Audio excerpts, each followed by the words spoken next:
Hi, happy Sunday, and welcome back for another episode of Why Australia. I'm Lisa Rossmeissl, owner of Boomerang Escapes and certified Aussie travel specialist with Australia Tourism. Today's topic, I'm going to keep us in South Australia. I know we skipped a week last week. Sorry about that. Had some technical difficulties and time things that didn't work out as I was moving my daughter home from college. So I apologize for last week's mishap and missed episode, but we will continue today. If you recall, 2 weeks ago, we began in South Australia and we talked about wildlife experience outside of Adelaide at Cleland Wildlife Park. So staying with South Australia and staying with wildlife, because that probably is one of the biggest draws of Australia that I get requests from my clients, is that they really want to interact and experience the wildlife, see the wildlife in their habitat. So that's why we will stick there today.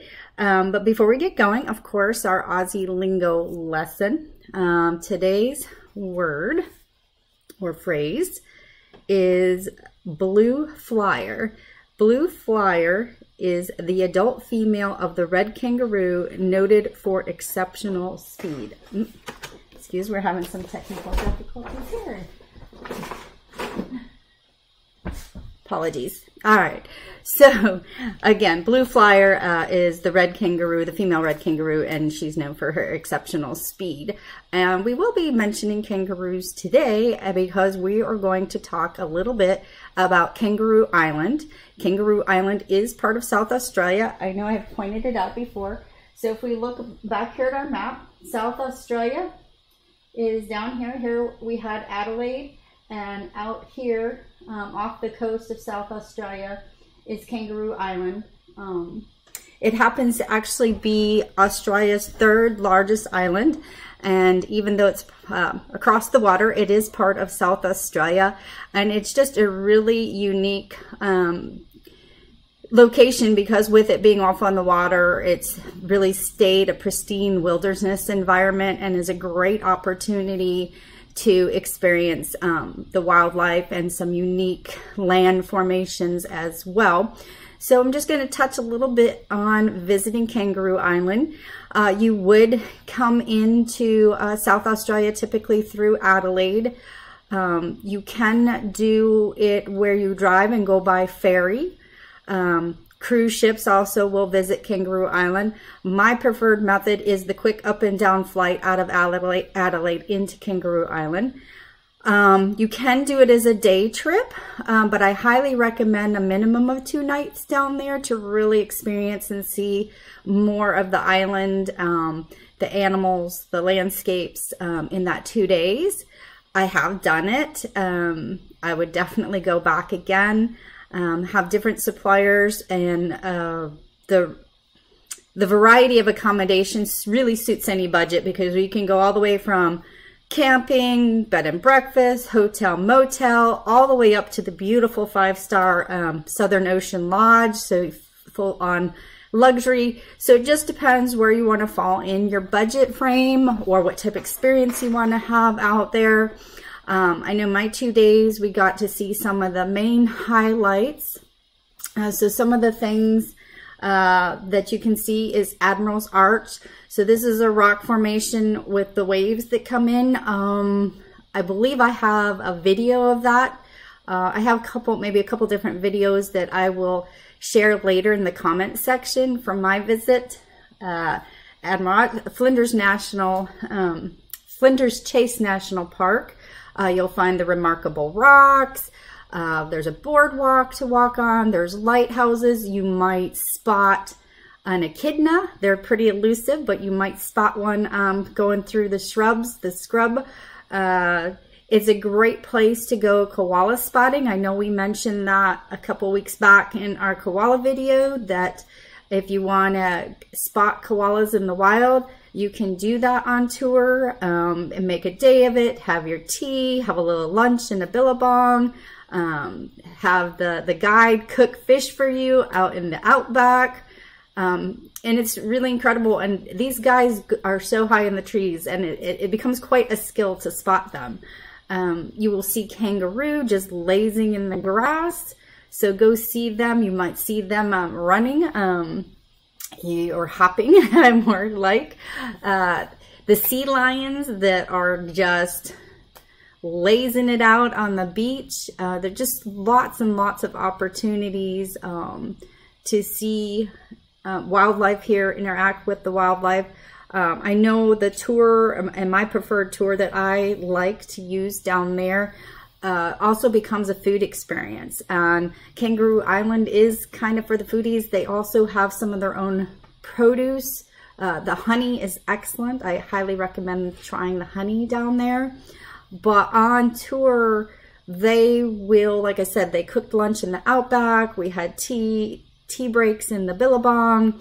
We did one of my favorite lunches. So they set up this beautiful white cloth table with a chicken and salad, and we overlooked this bay. We could actually see a school of fish and a school of sharks, or a shark following the school of fish from our vantage point up there, looking out over the ocean. The sounds, both in the morning and the night, if you're really into the nature sounds, are just amazing. Again, I think I have a video I can share of that. I will look through my files and see what I can add into the comments area later. And of course, as I mentioned, the comments area, if you have any questions specifically about Kangaroo Island, how to get there, including it in an itinerary, it does take a couple more days to be able to go over there. Any questions about Australia or the South Pacific in general, that is my niche market. So please pop your questions in the comments below, or feel free to reach out to me through private messenger. So we've got the Seal Bay, there's penguins, there's a sanctuary to visit, there's birds, rapture area. Like I said, it is your wildlife experience in nature, seeing them how, and you're going to see soaring cliffs, dense bushland, sand dunes, arcs of bone white beach. Just really incredible. Like the Remarkable Rocks was like a fun. To me, it was like a adult playground. But it was very it's a cool experience.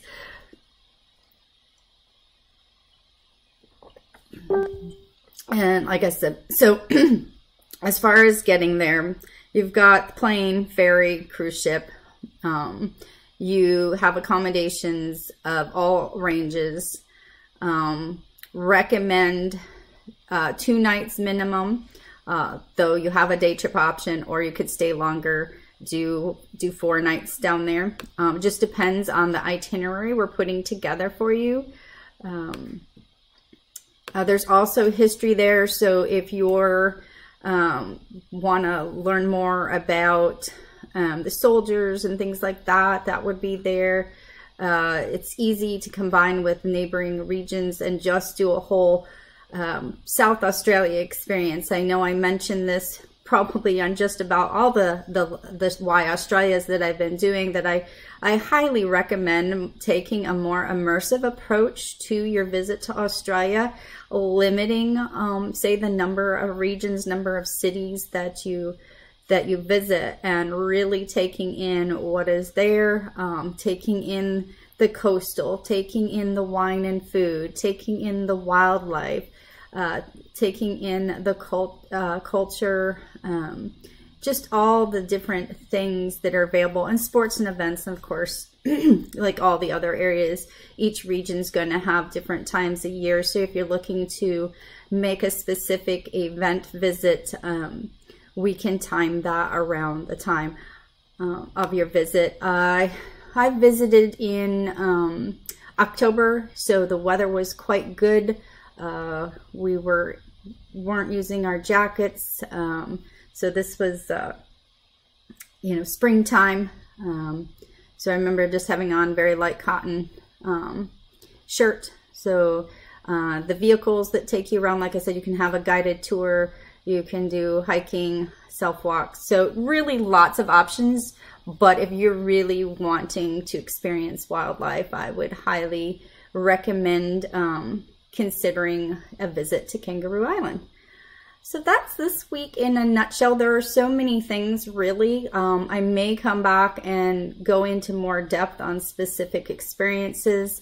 Today was pretty much just an overview of Kangaroo Island and the things, since we were talking about wildlife experiences 2 weeks ago, and just continuing on that frame. But again, thank you for joining me for Why Australia. This is Lisa Rossmeissl, owner of Boomerang Escapes, your certified Aussie travel specialist.